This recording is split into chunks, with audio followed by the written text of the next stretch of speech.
Hi, tita. Hi! Ngayon lang po kayo dito sumali. Oo, first time.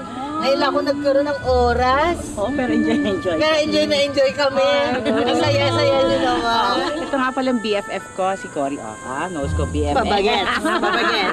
Ako naman si Maria. Hi po. Hello po.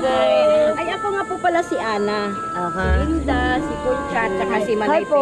Hello. Alam mo, talaga enjoy ako dito sa aerobics natin. Tsaka kayo, masarap kayong kasama. Ang saya-saya nyo. Masaya ko talaga dito mag-exercise. Kahit nakakapagod, feeling mo bumabata ka. Bakit? Manay Peli. Mga lalaki lang ang tumatanda, pero tayo mga babae, forever young. Ako si Ana, forever young. Forever young ang mahanap na lalaki.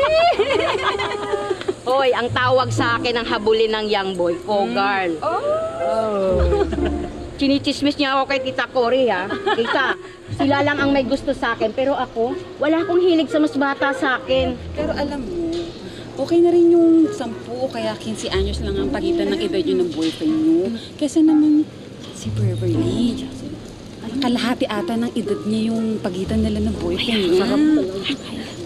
Balita ko siya nagpapaaral dyan. Oo, nagsisima ng bagets. Hayaan niyo na si Beverly. May asim pa daw siya. Ikaw, may asin ka pa. Tayo din naman na, punong-puno pa ng asim. Oo, Tita Cory? Oo, asim. Asim.